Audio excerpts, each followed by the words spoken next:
ایرونیا، جو کچھ ہم نے محسب کے پاس دیکھا ہے، اگر تو دیکھتی تو حیران رہ جاتی، اور خدا کرے تو اسے نہ دیکھے۔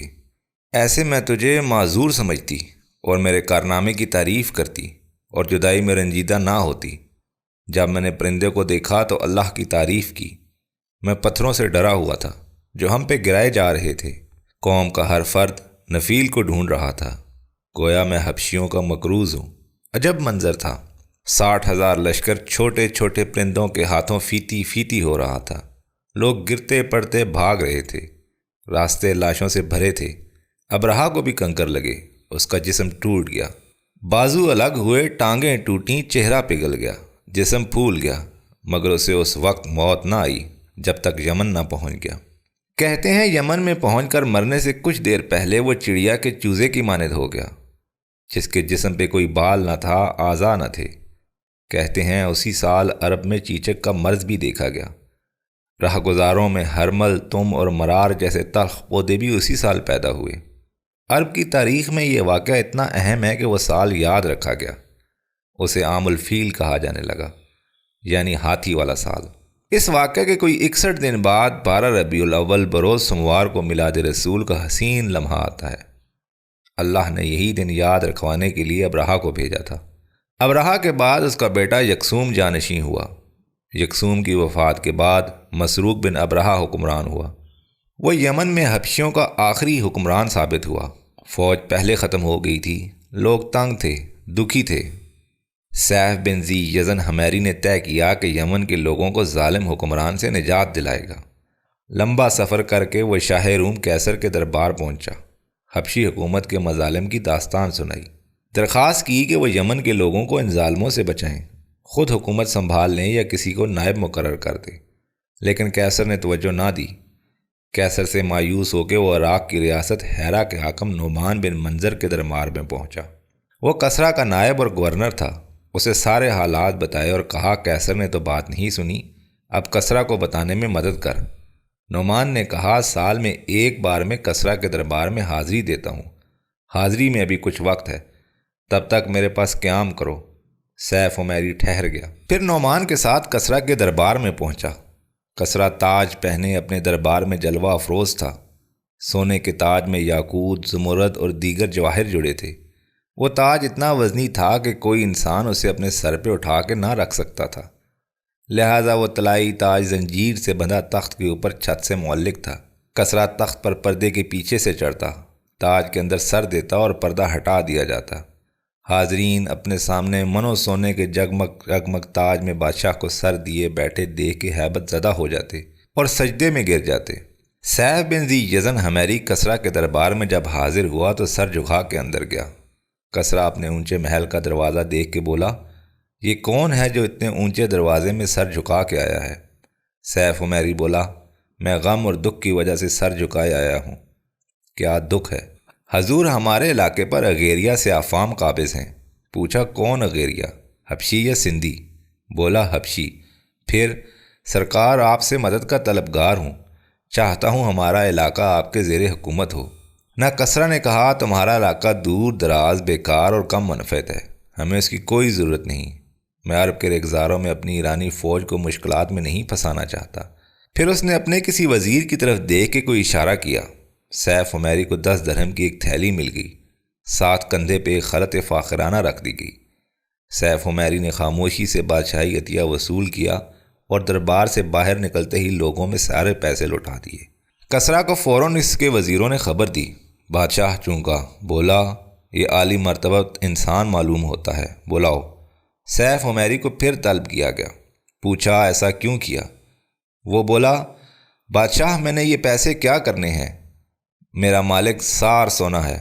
بادشاہ سوچ میں پڑ گیا، اپنے وزیروں مشیروں کا اجلاس بلایا۔ پوچھا کیا رائے دیتے ہو؟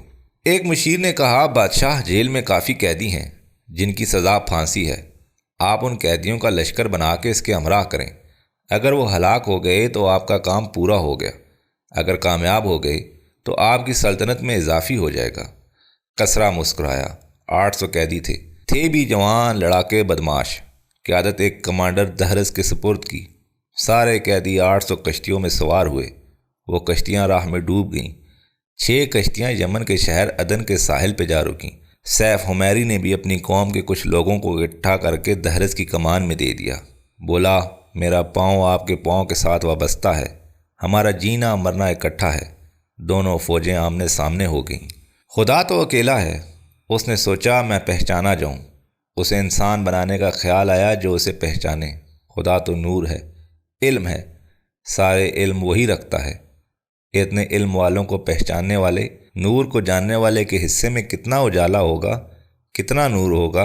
اللہ جو سوچتا ہے وہ ہو جاتا ہے۔ انسان اور خدا میں ایک بنیادی فرق یہی ہے، بندہ جو مرضی سوچتا رہے، خیالوں میں خیال پالتا رہے، سپنے کی وادیوں میں پھرتا رہے، وہم و گمان میں سرکردہ رہے، وہ بندہ ہی رہتا ہے۔ اس کے خیال، سپنے، سارے وہم و گمان کی حد اسے آگے نہیں بڑھتے۔ ادھر اس نے سوچتی بند آنکھیں کھولیں، ادھر پھر وہ وہیں واپس جہاں تھا۔ بندہ جتنا مرضی کہتا رہے ہو جا، کچھ نہیں ہوتا، کچھ نہیں بدلتا، جب تک وہ نہ چاہے۔ صرف خیالوں، خوابوں اور سپنوں کی تعبیر بتانے کا اختیار ہے، اس لیے کہ جب خدا کہتا ہے ہو جا تو وہ ہو جاتا ہے۔ جب خدا کچھ سوچتا ہے تو محض سوچ نہیں ہوتی، تعمیر ہوتی ہے، تعبیر ہوتی ہے، حقیقت ہوتی ہے۔ اس لمحے کی بات ہے جب کائنات ابھی نہیں بنی تھی، بس کائنات بنانے کا خدا کو خیال آیا تھا۔ کائنات کے کچھ خد و خال کے ذہن میں آئے ہوں گے۔ سب سے پہلے تو اس نے یہ طے کیا ہوگا کہ کائنات بنانی کس کے لیے ہے، کون اس کائنات کا نور ہوگا، کون کائنات کی سواری کا سوار ہوگا، کون اسے پہچانے گا۔ تو پہلا اصول خدا نے کائنات کی تخلیق میں اپنی پہچان کا بنا لیا۔ اس اصول کے ساتھ تخلیق کا اعلیٰ ترین معیار فی احسن تقویم بھی طے ہو گیا، جو اسے پہچانے۔ تخلیق عمل تو جاری رہتا مگر پیمانہ کبھی ایک سے زیادہ نہیں ہوتا۔ پرکھنے والے جانتے ہیں کہ طے شدہ پیمانے اور مقرر شدہ معیار سے بہتر کبھی کوئی تخلیق نہیں ہو سکتی، اس لیے کہ اگر پیمانہ اور معیار مقرر کر لینے کے بعد بنائی جانے والی کوئی تخلیق پرکھنے کی کسوٹی سے اوپر نیچے ہو تو وہ اس کی صفت نہیں بلکہ عیب گنی جاتی ہے۔ معیار وہی رہتا ہے، کون کس قدر کسوٹی اور پیمانے کے قریب تر ہے۔ عین پیمانہ یا عین معیار دوبارہ نہیں بنایا جا سکتا، ورنہ تو قانون ہی بے اثر ہو جائے۔ معیار کی کسوٹی کی پرکھ کے درجے سے گر جائے۔ معیار سے بہتر کسی کسوٹی کے بنائے جانے کا تصور ناممکن ہے، اس لیے کہ پھر معیار ہی بدل گیا، گویا معاملہ بگڑ گیا۔ سائنسدانوں کو دیکھ لیں، انہوں نے ہر پیمانے کے معیار مقرر کیے ہوتے ہیں، 1 ملی میٹر سے لے کر ملی لیٹر تک، لمبائی، وزن، حجم۔ کسی بھی شے کو ناپنے کا جو پیمانہ ہوتا ہے وہ پہلے بنایا جاتا ہے، پھر دنیا بھر کے پیمانے اسی حوالے سے بنتے ہیں۔ یہ طے ہے۔ یہ اصول نکال دیں تو سائنس کی پوری عمارت دھڑام سے گر جائے گی۔ مثلا مغرب کے ایک عجائب گھر میں ایک خاص نقطۂ انجماد پہ، ایک خاص طے شدہ سمندر سے بلندی پہ، ایک مخصوص ہوا کے دباؤ کے نیچے، ایک مقرر کی ہوئی دھات کی متعین کثافت اور لطافت کو ایک خاص انداز میں بنا کر محفوظ کر کے رکھا ہوا ہے۔ دنیا کو کہہ دیا ہے کہ یہ گز ہے ناپنے کا۔ اب سب پہ لازم ہے کہ اس گز کے حوالے سے اپنے گز بنائیں، اور جو کسی کے نصیب کا دورانیہ وہ اسے پھاڑ کے دیں۔ ظاہر ہے جو عین مخصوص حالتیں اس معیار کے لیے اس طے شدہ جگہ پہ مقرر کی گئی ہیں وہ دنیا کی اور جگہوں پہ تو ممکن نہیں۔ اسی لیے سائنسی اعتبار سے دنیا کا ہر گز دوسرے بنائے گئے گز تھوڑا بہت فرق ضرور رکھے گا، اس لیے کہ جگہ جگہ کے درجہ حرارت میں فرق ہوگا۔ کہیں سطح زمین کے سمندر سے بلندی کم یا زیادہ ہوگی، کہیں نمی کی کمی ہوگی، کہیں زیادہ۔ پھر عام گز کی پروڈکشن کے لیے اس مخصوص طے شدہ معیاری دھات کا خالص پن کہاں۔ بہرحال کوئی بھی معیار مقرر کرنا ہو تو ایک معیار طے کر کے منوا کے دنیا کو دکھا کے اس خاص جگہ پہ محفوظ کر لیا جاتا ہے تاکہ کسی شبہ کی صورت میں موازنہ ہو سکے۔ یہ ہر معیار کے لیے لازم ہے، ضروری ہے۔ یہ صرف ناپنے والے آلات کے لیے اہم نہیں، کسی بھی چیز کا معیار ہو، کم و بیش اس قسم کے طے شدہ اصول ماننے پڑتے ہیں۔ سوچنے کی بات ہے، بڑے غور سے سوچنے کی بات ہے۔ اگر ہمارے آپ کے جیسے چھوٹی چھوٹی عقل والے انسان 1 گز، 1 سیر، کلو گرام، لیٹر یا اس قسم کا کوئی معیار مقرر کرنے کے لیے اتنا تردد کرتے ہیں صرف اس لیے کہ دنیا کا دستور چلانے کے لیے ان معیاروں کی ضرورت ہو، تو وہ ہستی جس نے کائنات بنائی ہے، جو ساری کائنات چلاتا ہے، اسے کسی معیار، کسی کسوٹی کے بغیر بنایا ہوگا۔ تو یہ اصول طے ہو گیا کہ کائنات بنانے والے نے کائنات کو چلانے کے لیے معیار پہلے مقرر کر لیا ہوگا۔ نور کل نے نور کائنات کو مجسم کر کے رکھ لیا ہوگا، جیسے میٹر یا گز رائج کرنے والوں نے میٹر یا گز کی لمبائی کا پیمانہ بنا کے پہلے ایک مخصوص جگہ پہ مخصوص حالات میں رکھا، پھر اسے رائج کیا، ورنہ کوئی چیز، کوئی اصول جو طے ہی نہ ہو وہ رائج کیسے ہو سکتا ہے؟ اس اصول میں کسی شک و جوبے کی گنجائش ہی نہیں۔ دنیا کے کسی سائنسدان کو پوچھ کے دیکھ لیں، وہ مانے گا یہ ایسے ہی ہے۔ اب دوسرا اصول طے کرنے والا یہ ہے کہ سوار پہلے آتا ہے کہ سواری؟ ذرا سوچیں، وہ لمحہ جب کائنات بنائی جانے والی ہے، ابھی بنائی نہیں گئی، خدا کے ارادے میں آ گئی۔ ارادے میں بھی اس طرح کہ اس نے سوار کو سوچ لیا جو اسے پہچانے۔ وہ چھپا ہوا خزانہ تھا، وہ چاہتا تھا پہچانا جائے۔ اب اسے کائنات بنانی تھی، سواری بنانی تھی اس سوار کے لیے جو اس کائنات کا سوار ہو، سواری کرے، تسخیر کرے، اسے استعمال میں لائے۔ بات سیدھی سی ہے۔ اور خدا نے بنانا ہی انسان تھا جو اسے پہچانے، تو پہلی ترجیح سوار ہو گیا، سواری نہ رہی۔ اب کائنات اس نے ایسی بنائی جو اس کے بنائے گئے بہترین معیار فی احسن تقویم کے تابع ہو، ایک سرے سے دوسرے سرے تک، مکان سے لا مکان تک۔ خدا نے پہلے اپنے نور قدس سے جو تخلیق کیا، وہ انسان کا وہ روحانی حیولہ تھا جو بعد میں خدا کے ہاتھوں تخلیق کیے گئے تمام تر انسانوں کی تعمیر کے لمحے حوالے کا کام دے سکے۔ کون اس سے کتنا کم ہے، کون اس سے کتنا پیچھے ہے، سارا معاملہ اب طے شدہ معیار کے قریب تر ہونے کا رہ گیا۔ جب یہ معاملہ طے ہو گیا، ساری کائنات کو اپنے لاڈلے سوار کی سواری بنا دی، تو خدا خود اس کی شاہراہ پہ بیٹھ کے سوار ہو گیا۔ پہلا انسان انسانی شکل میں آدم کے نام سے آیا، مگر معیار انسانی فی احسن تقویم کی روح اقدس ان سے کہیں پہلے بن چکی تھی۔ پہلی تخلیق کی جانے والی روح مقدس میرے آقا کی تھی۔ نسل انسانی بڑھتی رہی، چلتی رہی۔ انسان پتھر کے زمانے میں آیا، پتھروں سے ڈرنے لگا۔ خدا نے اپنا ایک بندہ نبی بنا کے بھیجا کہ جا جا کے پتھروں سے شکار کر کے پیٹ بھرنے والوں کو بتا۔ وہ بھاری پتھر جن سے وہ ڈرتے ہیں، شکار کرتے ہیں، وہ محض ایک معمولی سی تخلیق ہیں اور تمہارے لیے ہیں۔ وہ تیرے پالنے والے نہیں ہیں، تیرے رب نہیں ہیں کہ ان کو ان کا رب صرف میں ہوں۔ کیا ہے ان کو کہ ان کا رب صرف میں ہوں۔ پتھر کے زمانے سے لوگ نکلے تو کہیں خشکن موسموں میں انہیں ہریالی ملی، انہوں نے چکھی، انہیں اچھی لگی، انہوں نے اس کے کچھ بیج ڈھونڈے ہوں گے یا خدا کے بھیجے ہوئے کسی بندے نے بتایا ہوگا۔ دیکھو، زمین سے نکلنے والی ہر خوش ذائقہ فصل کے بیچوں بیچ ان کے بیج رکھے ہوتے ہیں۔ ایک ایک بیج میں پورا پودا ہے، انہیں سنبھالو، اکٹھا کرو اور یوں مخصوص انداز میں زمین میں بو دو۔ شاید کچھ فصلیں خود رو بھی نکلی ہوں گی۔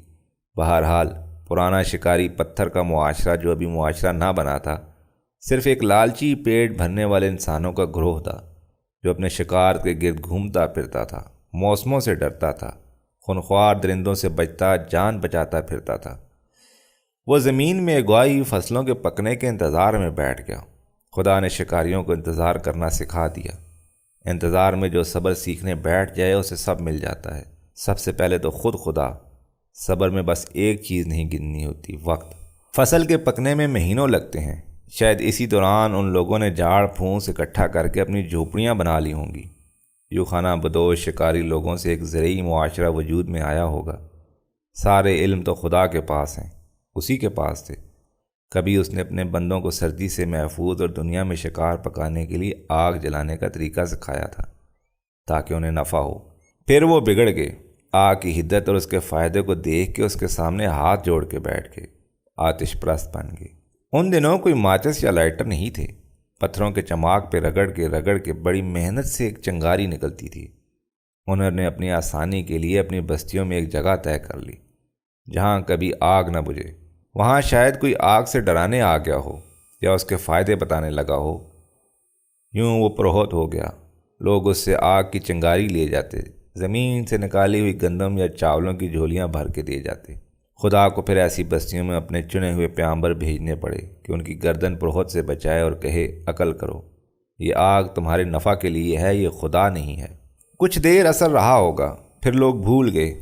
فصلیں بھی کئی طرح کی انہوں نے ڈھونڈی ہوں گی، سردیوں کی الگ، گرمیوں کی علیحدہ۔ یہاں نئی مصیبت آئی ہوگی، بارش نہ ہوئی تو زمین خشک، زمین کی کوکھ میں ڈالے گئے بیج بھی اپاہج، فصلیں ختم۔ انہوں نے بارشوں کو لانے والے بادلوں کو اپنا دیوتا بنا لیا۔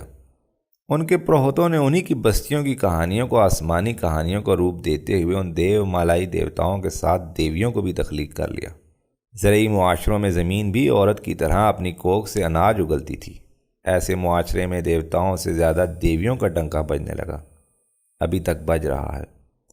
اب تو بانچ دیویاں زیادہ توجہ لیتی ہیں۔ ان کے بس میں ہو تو اپنی کوکھ کے سارے بیج تلف کر کے صرف بارش پہنے اور اپنے اندر کسی ہری کومپل کو سر نہ اٹھانے دیں۔ وہ دن دور نہیں جب عورت نے ماں بننا چھوڑ دینا ہے، اپنی ممتا مار دینی ہے، دیوی نہیں رہنا، اپنی انا اور خواہش نفس کا صرف شراب بھرا عذاب پالنا ہے۔ بارش اس زمانے میں صرف آسمان سے برستی تھی۔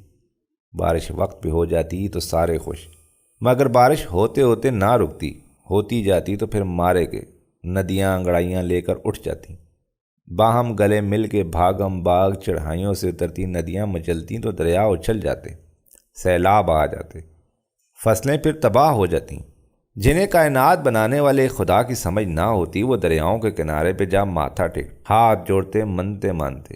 یہی نہیں، پرہوت ان کے گھروں کا بچا کچھا اناج تک منگوا لیتے، بلکہ ان لوگوں کو ڈرانے لگتے کہ اپنی کوئی جوان سہنی دوشیزہ سیلاب کے بکھرے دریا کی موجوں کی نظر کرو۔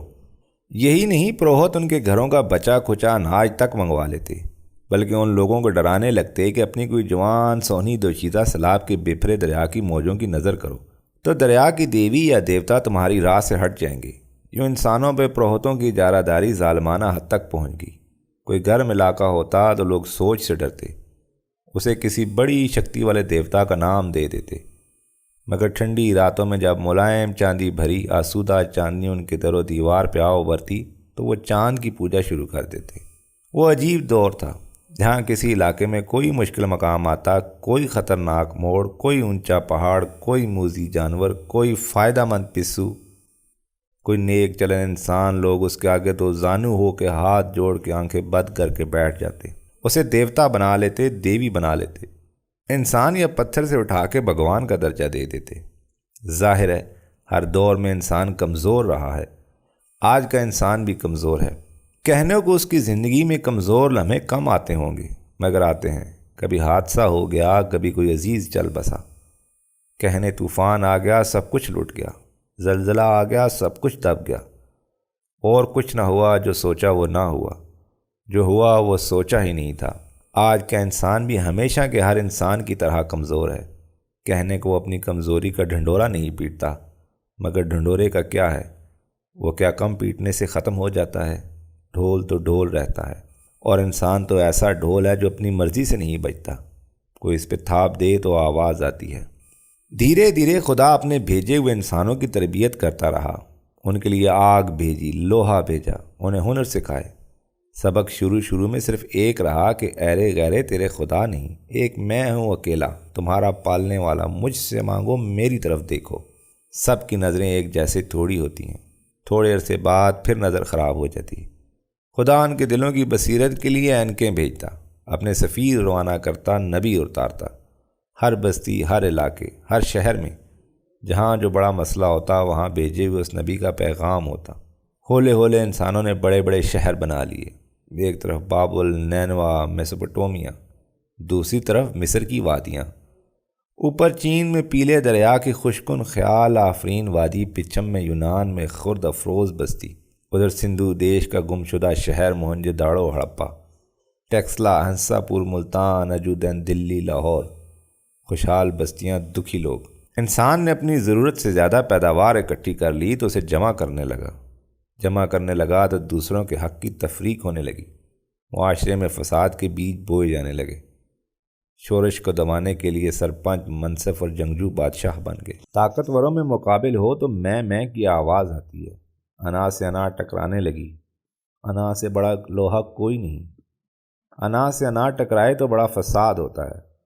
خدا نے پھر اپنے کسی نبی کو بھیجا، انہوں نے انہیں سمجھایا، عقل کے ناخن لو، یہ اپنے ہاتھ سے گھڑے ہوئے بت تمہاری نہ بات سنتے ہیں نہ تمہیں کچھ سنا سکتے ہیں، ان کے آگے کیوں اپنی گردن جھکاتے ہو، کیوں اپنے سے کم تر مخلوق کو اپنا خالق سمجھتے ہو؟ یہ سارے بت تمہاری مخلوق ہیں، تم انہیں خالق بنائے بیٹھے ہو۔ جو خالق سے بے پرواہ ہو مان لو، مان لینے میں سکھ ہے، اور سب سے بڑا بت تمہارے اندر کی انا ہے، اسے گردن سے اتار دو، پھر تمہاری آنکھیں تمہیں تم سے بڑے ارادے والے کو دیکھنے دیں گی، پھر انہیں دیکھنا آئے گا تب دکھ جائے گا، اور سکھ ملے گا۔ سکھ جن کے نصیب میں لکھا تھا وہ مان گئے، بد نصیب بے سکھی رہے نہ مانے۔ ہولے ہولے زمانہ ترقی کرتا گیا، بچوں کے بسوں کے نصاب میں ترمیمات ہوتی رہیں۔ شروع میں سیدھا سیدھا سبق تھا، الف بے جیم دال، ہر حرف سے ایک لفظ، الف سے اللہ، بے سے بے نیاز، جیم سے جینے والا ہمیشہ، دال سے دستگیر مدد کرنے والا اور پالنے والا۔ مگر بچوں کی الف بے جلد ہی بگڑ جاتی ہے۔ وہ الف سے انار، بے سے بکری بنانے میں دیر نہیں لگاتے۔ دنیا کے دور دور کے علاقے کسی نہ کسی بہانے ایک دوسرے سے ملنے ملانے لگے، کہیں تجارت ہونے لگی، لمبے لمبے تجارتی راستے بن گئے۔ راستوں میں کہیں ہریالی ہوتی، کہیں پہاڑ اور کہیں بنجر سنگلاخ بیابان صحرا۔ صحراؤں میں سبق بگڑا ہوتا مگر لوگ کھڑے تھے۔ وہ جن کے دوست ہوتے دوستی نبھاتے، جس سے خفا ہوتے اسے موت تک لڑتے، وعدہ کرتے تو پورا کرتے، لڑنا ہوتا تو سامنے سے لڑتے، پیٹھ پیچھے سے وار نہ کرتے۔ کہنے کو ان میں بڑی خوبیاں تھیں مگر برائیوں کی بھی کمی نہ تھی۔ سرائے حجاز کے لوگوں کے لیے ان کے جد امجد سیدنا ابراہیم اور سیدنا اسماعیل باپ بیٹوں کا بنایا ہوا کعبہ موجود تھا۔ انہیں نسل در نسل سے معلوم تھا کہ کعبہ کیا ہے۔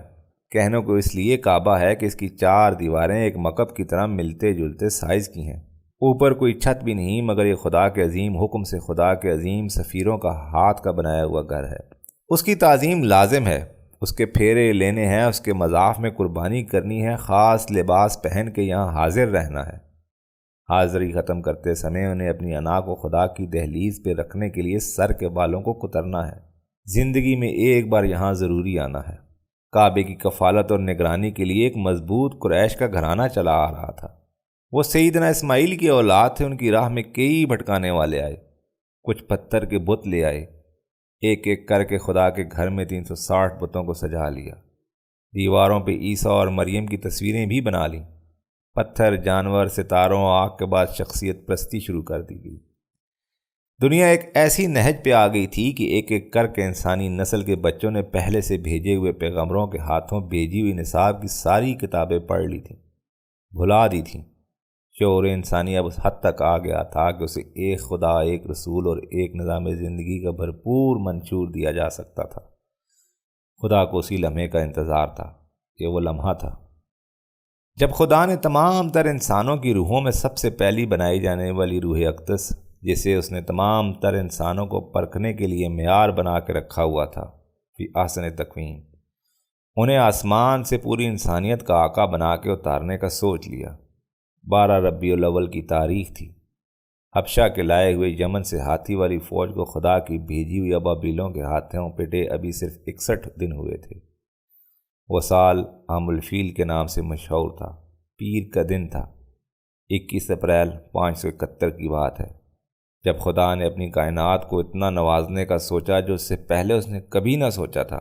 یہ دن میلاد رسول اسلام حضرت محمد صلی اللہ علیہ وآلہ وسلم کا دن تھا، جب آسمان پہ چراغاں ہوا اور کائنات کے ایک کونے سے دوسرے کونے تک روشنیوں کے دریا بہے۔ خانہ کعبہ میں استادہ 360 بت لرزے۔ ہزاروں میل دور شام کی سرحد پار تک روشنی ایسے کوندے گئے کہ اونٹوں کی عیال روشن ہو گئی۔ اس وقت ایشیا کی بڑی قوت اور مغرور ریاست ایران کے شہنشاہ کے محل کے 14 کنکرے گر گئے۔ خوش نصیب ترین ہستی دنیا میں اتر آئی، جس کے توفیل خدا نے یہ کائنات بنائی تھی، فی احسن تقویم کے روپ میں آقا کے دنیا میں تشریف لے آئے۔